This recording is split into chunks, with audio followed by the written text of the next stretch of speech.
What's going on, everyone? Another game week has just passed, and my word, what a crazy game week we just had.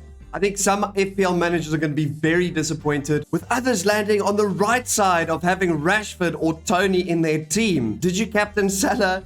Did you captain Holland? I think that was another decision that really split the FPL community. In this video, we're going to be looking ahead to whether or not you should be. In this video, we're going to be taking a look at whether you should be selling Salah, potentially downgrading him to Rashford to open up funds in your team. Is Tony essential, and should he be part of that front three as a absolute template buster? Is my boy Mitro a better pick than Jesus up front? And lastly, we're taking a look at your wild card and when you should be wild carding. There's an international break coming up, and potentially that's the best time to do it. We're going to be looking at all of that and more. So if you like this kind of content, please subscribe to the channel, and I'll be seeing you guys in the next video. Jumping straight into it, we're going to take a look back at game week 6 and how I performed. Like I mentioned in the intro to this video, I think this game week is going to be split very much into the have and the have not. Did you have Rashford in your team? Did you have Tony in your team? And those two players in particular would have either made your game week or broken your game week. In this particular instance, I also captained Salah ahead of Haaland, so I got incredibly lucky to have Tony in my team when he managed to bag that hat-trick after being sold by as many as 450,000 FPL managers. So that makes me very happy, but also I keep getting on the wrong side of the Haaland-Salah decision. Pep had made comments that he was certainly not going to be playing Haaland back to back to back, and we'll have to see. Perhaps he gets a rest in the Champions League, which to me is crazy. Or potentially he's just a young gun, young stallion, and is just not going to get dropped by Pep, which is something we've got to be thinking of in terms of our team. Going through the rest of the team, I wasn't happy again with the back. Henderson, I didn't think that he was going to get a lot out of that particular fixture, but certainly more than he would have gotten out of the Man City fixture. But looking ahead, he looks like a fantastic option. And again, the pick for Henderson was not for clean sheets. It was for saves and bonus points. So hopefully he can pick up some more points going forward. Alexander-Arnold was rested. Same with Perisic. So we're seeing this 5 substitutions really taking a toll on us as SPL managers, and it's definitely something we've got to be considering, very much like a Pep roulette. Are the guys going to play? Are the guys going to be rested? Will Zaha, I thought that Crystal Palace certainly looked good for their points. They had a very bad VAR call in that particular game. Actually, VAR is going to be a topic throughout the video, but I'm very happy to own it. I think he's going to be fantastic going forward. Gundogan, City looked completely terrible, to be honest, in that game. They're probably lucky to get away with a draw, and Pope was just simply on fire, keeping his side in the game throughout that particular. So City, as much as we are picking all their assets, they are not looking completely dominant at the moment. Potentially, they're still trying to work out their system with Haaland in the team. Martinelli had a goal ruled off. I thought it was an absolutely horrific VAR decision. The reason being, VAR is supposed to turn over clear and obvious decision. And if you look at the punditry, if you look at the FPL community at large, it's almost 50-50. Was foul, wasn't foul.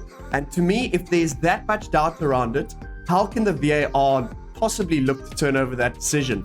I thought that he was very unlucky to have that chalked off, and certainly hurt me in terms of my team, but he's very highly owned, so it's not something that completely breaks it. Salah, Liverpool looked poor yet again. They did not look great. However, I thought Salah got very unlucky, and Jordan Pickford was like a one-man wrecking ball, just completely carrying their team. Crazy save after crazy save, and Salah hit the woodwork. But stay tuned. We're gonna be chatting about Salah throughout this video. Tony with the hat trick. Again, we see fancy managers completely offloading assets that then come and hurt them in the following game week.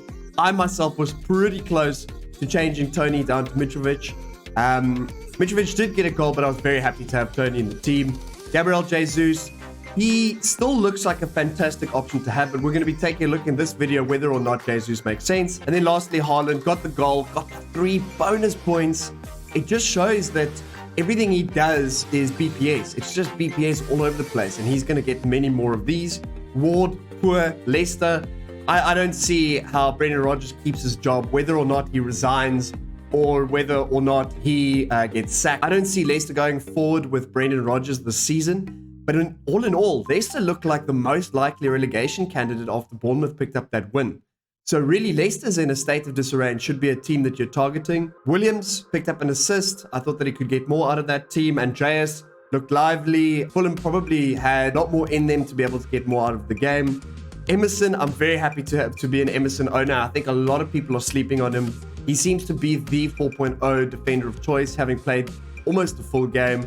And I think he's in David Moyes' first 11, so really should be somebody that you're considering. Looking ahead to the next game week, and there's tons of talking points that we should be taking a look at. Pope is looking like the must-own goalkeeper. So if you are in a wild card, it might even be worth considering Pope plus Ward rather than Henderson or Sanchez. Sanchez conceding, or Brighton at least, conceding again against Leicester. Pope is looking fantastic, great, lots of save points, and looking like he's going to be scoring plenty going forward. Ben Chilwell popped up with the goal. Gomez, look, the Liverpool defense not something I would particularly be targeting, but the real player that we should be taking a look at is Marcus Rashford. Marcus Rashford is one of the most transferred in players of the new game week, and all in all is looking like a fantastic option. Midfielder playing out of position in a Man United side that's looking rejuvenated under Ten Hag. I think the signings have really meant that there's competition in key places that they had a lot of issues at. I think dropping Maguire was one of the best things that they could have done. And all in all, Rashford is looking like a fantastic option. I've got a graphic up here where we are taking a look at Rashford in particular. And if you can see some of the heat map, and if you can take a look at his heat map, he is looking fantastic in a Man United side that all in all is looking better. And he certainly is looking like the must-own player in that new rejuvenated Man United side. Casemiro is not starting yet, but I think that with Casemiro on the fringes, we're seeing an absolute resurgence from McTominay in the middle there. And what we're probably going to see is Casemiro starting to start. He's certainly a far more quality player and is going to get the best out of the players around him. Anthony looked lively and was good for his goal. Got taken off early. That's to be expected as a new transfer into that Man United side. And all in all, the question that we should be looking at is Rashford in particular and whether or not we should be having him in our particular game week. Other talking points that we need to be looking at. Brighton players are looking fantastic. McAllister seems to be on every set piece. Good for his penalty. He had a wonder goal chalked off that potentially shouldn't have been chalked off. McAllister is definitely somebody we should be taking a look at as FPL managers. Dominic Solanke was looking great for Bournemouth and potentially is a very good option going forward as a cheap enabler. That front three is definitely breaking the template of big at the back. There's just too many good forward options. We're not seeing the same thing as last season. And certainly 3-4-3, 4-4-2, 4-3-3.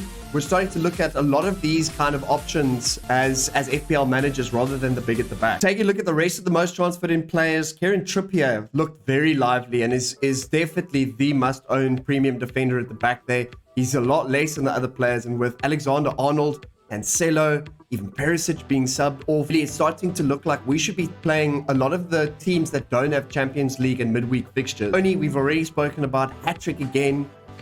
He is looking like a must-own player going forward. Pascal Gross from Brighton, we've already spoken about. Looking at the top transfers out this game week, we've still got the players completely getting rid of Rodrigo, and it makes sense with his injury. But the big talking point is Salah, Perisic, and Alexander-Arnold. But Salah in particular, we see as many as 259,000 managers already on Monday having transferred out the player.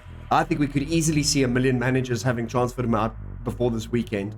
You as an FPL manager need to make a call, and you need to make a call early.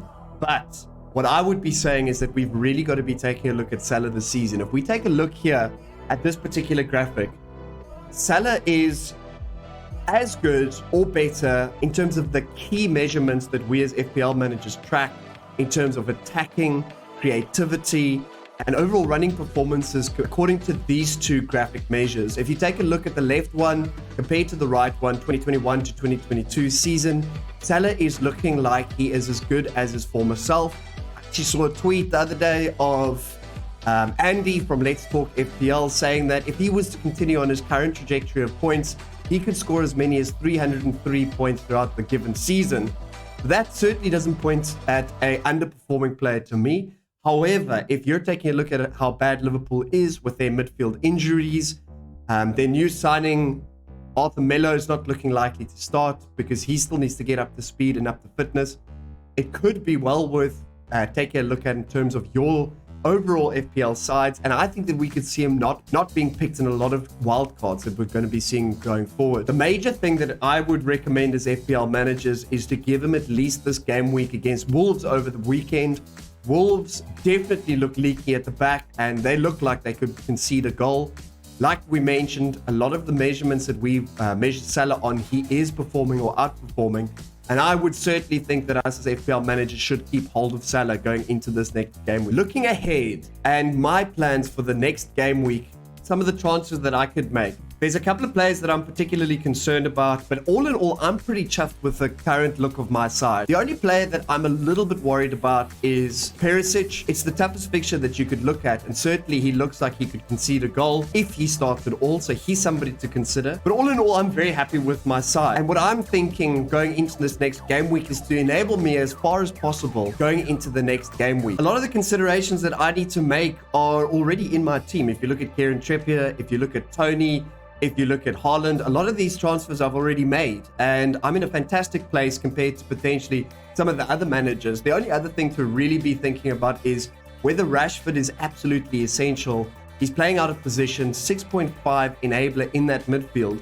One of the things that I could certainly look at is Gundogan through to Rashford, taking advantage of those price rises. The other thing that we could be taking a look at is an early move away from Jesus through to my boy Mitro. Mitro has got a great set of fixtures coming up after this Chelsea game and really is looking like one of the set and forget options. He's 4th in terms of the ICT index for forwards, 5th overall in terms of ICT index, and you think he's playing for a side that a lot of people have labeled as relegation fodder. Really is a fantastic option ahead against Jesus. If you compare Jesus' fixture, yes, he's got some favorable fixtures, but then it's Liverpool and City in 3 fixtures with game week 10, 11, and 12. But it might be worth waiting it out, seeing what that international break looks like, and setting myself up in terms of those decisions. All in all, for me as a manager, I think that I'm going to roll the transfer, but we'll go through more of that in the next game week selection. The last consideration that we have as FPL managers is when to wildcard. And I've got a figure up here from FPL Focal, which is a nice graphic representing. Take a look at the game weeks and when the international break is. And I think as FPL managers, we should be targeting game week 8, which would happen just before that international break. If you haven't seen it already, I've got a video depicting how to wildcard once you have made that decision. There's lots to consider when you are wildcarding, and in that video I break down exactly as to what to do when you're ready to make that wildcard decision and how to take advantage of some of those FPL price rises. So certainly something that you guys should be checking out, and I'll leave a link for that in the description. For me, if your team is looking great, I wouldn't look to wildcard anywhere except game week 8 at the moment. Otherwise, just roll it and see whether or not you can make it through the next couple of game weeks without needing to wildcard. It could potentially set you up ahead of that World Cup wildcards, something that we should be taking a look at as FPL managers. But guys, for me, I wouldn't be wildcarding in game week 7 this week. I certainly would be targeting game week 8. Make sure that you do pull the wildcard as early as possible, potentially even during the game week, if you are going to make that wildcard decision before the international break. Again, there is a video link listed in the description that would take you through exactly how to do that and when to make your decisions around that wildcard. Guys, I've been Len. This has been the Young Millionaires Bible. If you like this kind of content, please consider dropping us a like and subscribing to the channel. Tons more content to come, and I'll see you guys in the next video.